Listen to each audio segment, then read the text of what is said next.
Je bénirai l'Éternel en tout temps. Ses louanges seront toujours dans ma bouche. Oh, j'aime qu'on ait un problème. Et puis qu'elle est content comme ça. Ah, m'pas caché, Dieu. Depuis que je commence à lire la Bible chaque jour, je sens charge problème moi yo sorti sous dôme. Oh, si c'est comme ça, moi pour aller couvrir acheter un Bible. Dégagez au marché. Mais en attendant, ou qu'attendez radio télévision d'espoir? Radio Vision d'Espoir. Oh, moi t'attendais une annonce comme ça, oui. Mais qui ça a te dit? Lecture de la Bible en un an. Une émission qui vous accompagne à la découverte des trésors cachés de la parole de Dieu sur Radio Télévision d'Espoir.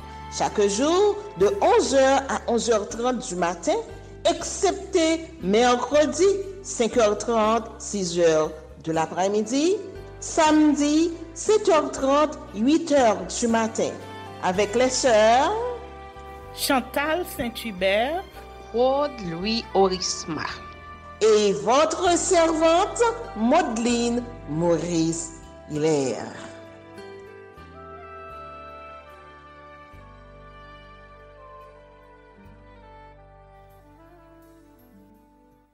Saint-Esprit de Dieu, fais-nous la grâce de jouir de ta présence durant cette lecture qui enseigne, convainc, corrige, instruit et qui sauve. Au nom de Jésus. Amen.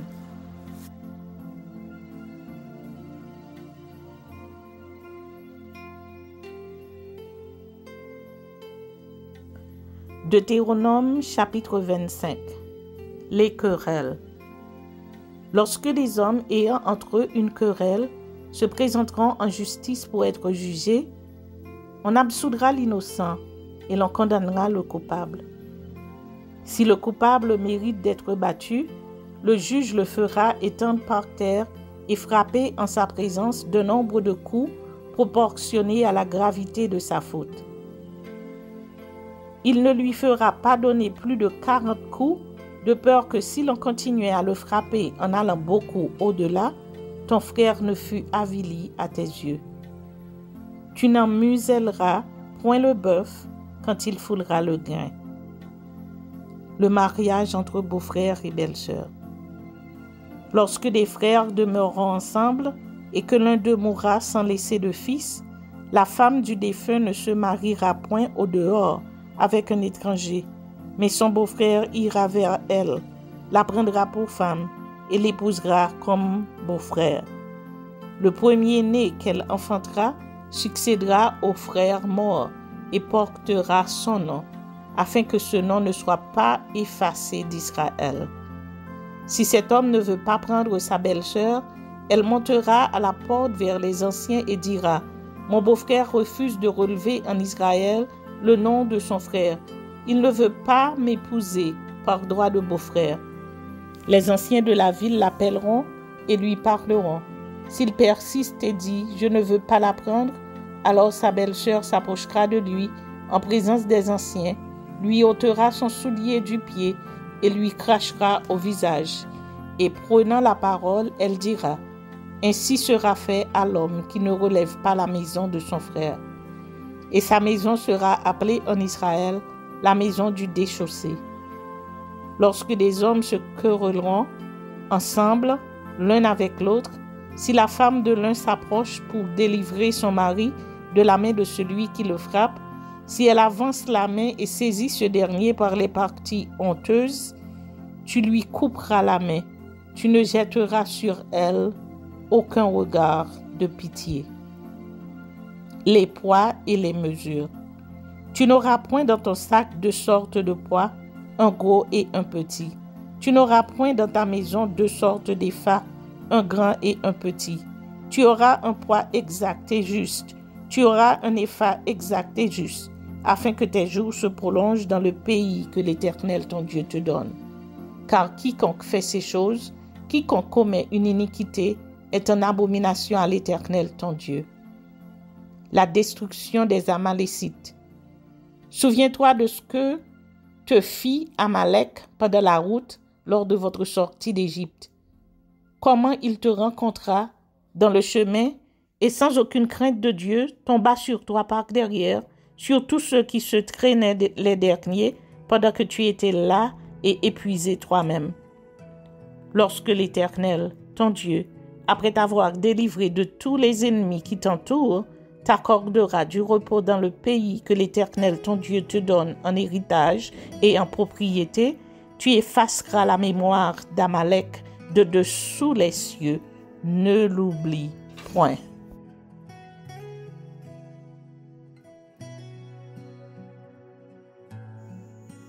Deutéronome chapitre 26. Les prémices. Lorsque tu seras entré dans le pays que l'Éternel ton Dieu te donne pour héritage, lorsque tu le posséderas et y seras établi, tu prendras des prémices de tous les fruits que tu retireras du sol dans le pays que l'Éternel ton Dieu te donne. Tu les mettras dans une corbeille et tu iras au lieu que choisira l'Éternel ton Dieu pour y faire résider son nom. Tu te présenteras au sacrificateur alors en fonction et tu lui diras: Je déclare aujourd'hui à l'Éternel ton Dieu que je suis entré dans le pays que l'Éternel a juré à nos pères de nous donner. Le sacrificateur recevra la corbeille de ta main et la déposera devant l'autel de l'Éternel ton Dieu. Tu prendras encore la parole et tu diras devant l'Éternel ton Dieu: Mon père était un Araméen, nomade. Il descendit en Égypte avec peu de gens et il y fixa son séjour. Là, il devint une nation grande, puissante et nombreuse. Les Égyptiens nous maltraitèrent et nous opprimèrent, et ils nous soumirent à une dure servitude. Nous criâmes à l'Éternel, le Dieu de nos pères. L'Éternel entendit notre voix, et il vit notre oppression, nos peines et nos misères. Et l'Éternel nous fit sortir d'Égypte à main forte et à bras étendus, avec des prodiges de terreur, avec des signes et des miracles. Il nous a conduits dans ce lieu et il nous a donné ce pays, pays où coule le lait et le miel. Maintenant, voici, j'apporte les prémices des fruits du sol que tu m'as donnés, ô Éternel. Tu les déposeras devant l'Éternel ton Dieu et tu te prosterneras devant l'Éternel ton Dieu. Puis tu te réjouiras avec le Lévite et avec l'étranger qui sera au milieu de toi, pour tous les biens que l'Éternel ton Dieu t'a donnés à toi et à ta maison. Les dîmes de la 3e année. Lorsque tu auras achevé de lever toute la dîme de tes produits, la 3e année, l'année de la dîme, tu la donneras aux Lévites, à l'étranger, à l'orphelin et à la veuve, et ils mangeront et se rassasieront dans tes portes. Tu diras devant l'Éternel ton Dieu: J'ai ôté de ma maison ce qui est consacré, et je l'ai donné aux Lévites, à l'étranger, à l'orphelin et à la veuve, selon tous les ordres que tu m'as prescrits. Je n'ai transgressé ni oublié aucun de tes commandements. Je n'ai rien mangé de ces choses pendant mon deuil. Je n'en ai rien fait disparaître pour un usage impur, et je n'en ai rien donné à l'occasion d'un mort. J'ai obéi à la voix de l'Éternel, mon Dieu. J'ai agi selon tous les ordres que tu m'as prescrits. Regarde de ta demeure sainte des cieux et bénis ton peuple d'Israël et le pays que tu nous as donné, comme tu l'avais juré à nos pères, ce pays où coule le lait et le miel. Aujourd'hui, L'Éternel ton Dieu te commande de mettre en pratique ses lois et ses ordonnances. Tu les observeras et tu les mettras en pratique de tout ton cœur et de toute ton âme. Aujourd'hui, tu as fait promettre à l'Éternel qu'il sera ton Dieu, afin que tu marches dans ses voies, que tu observes ses lois, ses commandements et ses ordonnances, et que tu obéisses à sa voix. Et aujourd'hui, l'Éternel t'a fait promettre que tu seras un peuple qui lui appartiendra, comme il te l'a dit, et que tu observeras tous ses commandements, afin qu'il te donne sur toutes les nations qu'il a créées la supériorité en gloire, en renom et en magnificence, et afin que tu sois un peuple saint pour l'Éternel ton Dieu, comme il te l'a dit.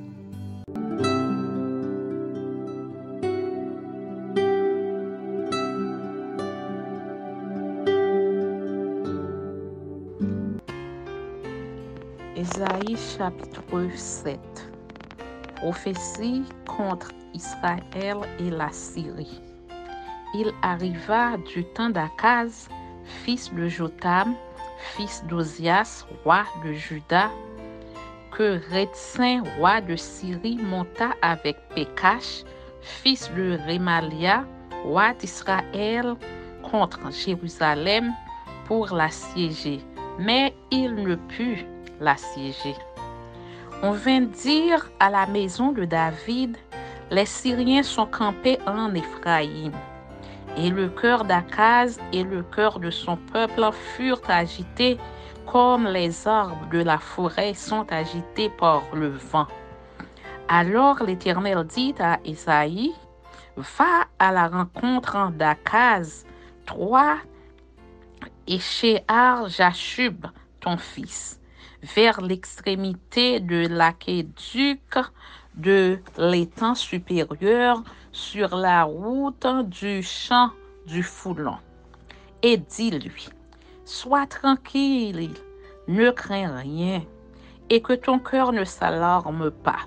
Devant c'est le bout de tison fumant, devant la colère du Rétsin et de la Syrie et du fils de Rémalia, de ce que la Syrie médite du mal contre toi, de ce qu'Éphraïm et le fils de Rémalia disent, montons contre Juda, assiégeons la ville et battons-la en brèche, et proclamons-y pour roi le fils de Tabéel.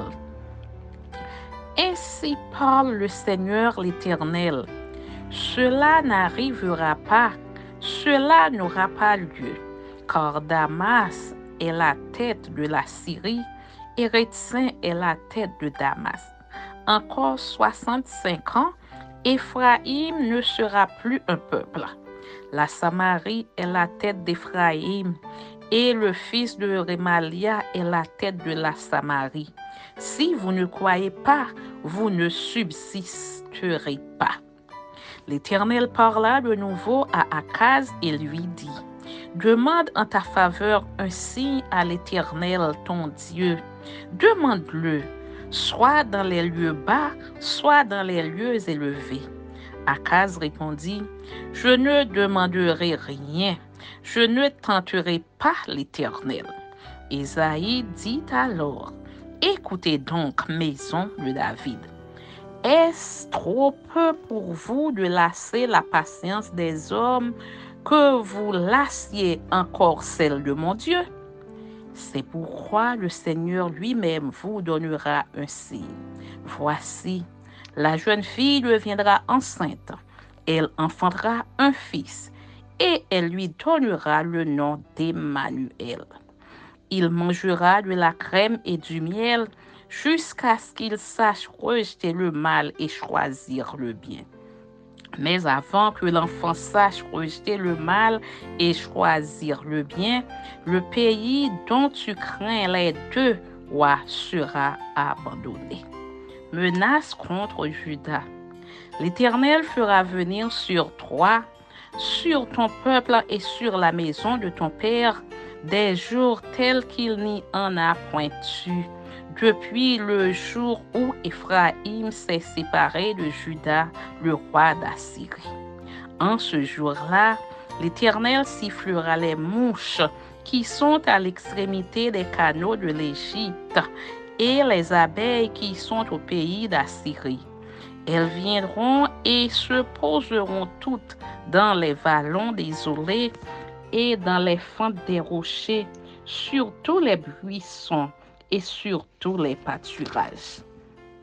En ce jour-là, le Seigneur rasera avec un rasoir pris à louage au-delà du fleuve, avec le roi d'Assyrie, la tête et le poil des pieds. Il enlèvera aussi la barbe. En ce jour-là, chacun entretiendra une jeune vache et 2 brebis.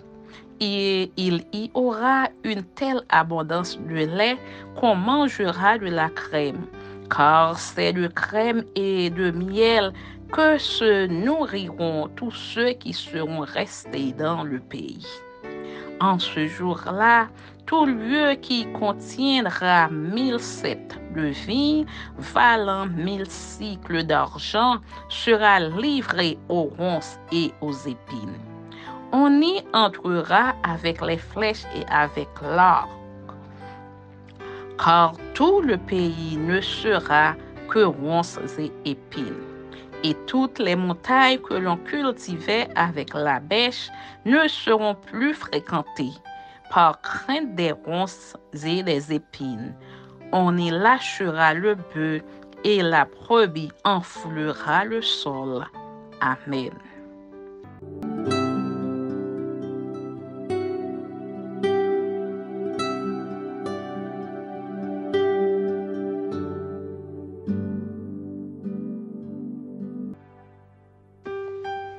Romains chapitre 9. Souveraineté de Dieu dans la dispensation de ses grâces.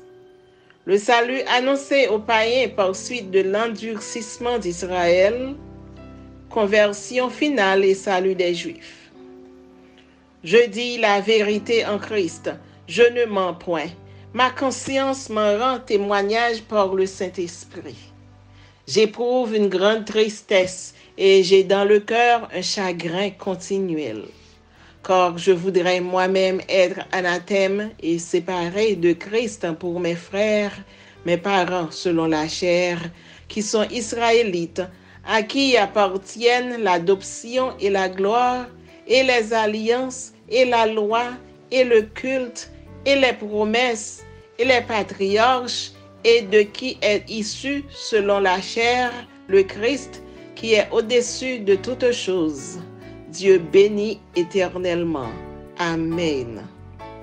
Ce n'est point à dire que la parole de Dieu soit restée sans effet, car tous ceux qui descendent d'Israël ne sont pas Israël, et pour être la postérité d'Abraham, ils ne sont pas tous ses enfants.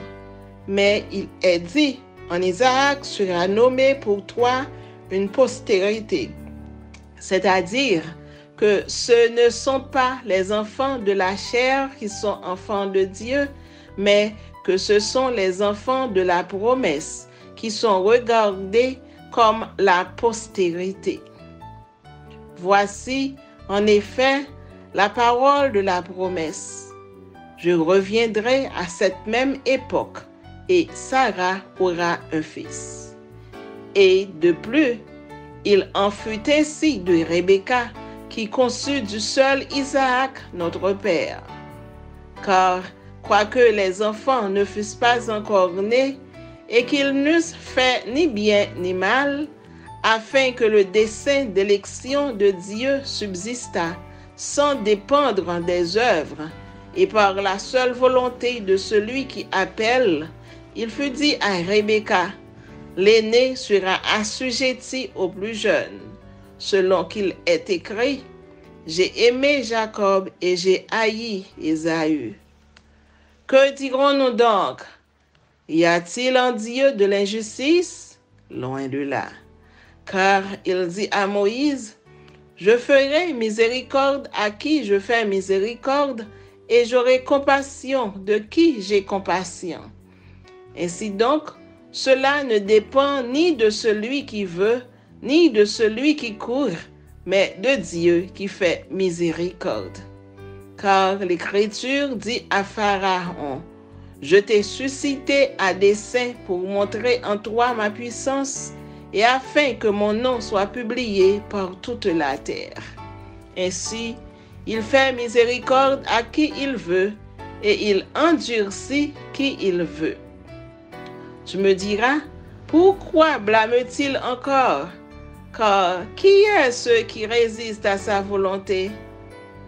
Ô homme, toi plutôt, qui es-tu pour contester avec Dieu?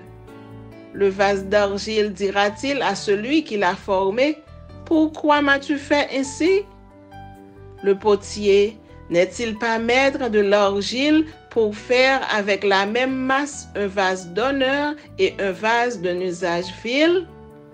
Et que dire si Dieu, voulant montrer sa colère et faire connaître sa puissance, a supporté avec une grande patience des vases de colère formés pour la perdition, et s'il a voulu faire connaître la richesse de sa gloire envers des vases de miséricorde qu'il a d'avance préparés pour la gloire, ainsi nous a-t-il appelés, non seulement d'entre les Juifs, mais encore d'entre les païens, selon qu'il le dit dans Osée. J'appellerai mon peuple celui qui n'était pas mon peuple, et bien-aimé celle qui n'était pas la bien-aimée. Et là où on leur disait, vous n'êtes pas mon peuple, ils seront appelés fils du Dieu vivant. Isaïe, de son côté, s'écrit au sujet d'Israël. Quand le nombre des fils d'Israël serait comme le sable de la mer, un reste seulement sera sauvé. Car le Seigneur exécutera pleinement et promptement sur la terre ce qu'il a résolu. Et comme Ésaïe l'avait dit auparavant, si le Seigneur des armées ne nous eût laissé une postérité, nous serions devenus comme Sodome, nous aurions été semblables à Gomorrhe. Que dirons-nous donc? Les païens qui ne cherchaient pas la justice ont obtenu la justice qui vient de la foi, tandis qu'Israël, qui cherchait une loi de justice, n'est pas parvenu à cette loi. Pourquoi? Parce qu'Israël l'a cherché, non par la foi, mais comme provenant des œuvres. Ils se sont heurtés contre la pierre d'achoppement, selon qu'il est écrit. Voici, je mets en Sion une pierre d'achoppement et un rocher de scandale, et celui qui croit en lui ne sera point confus.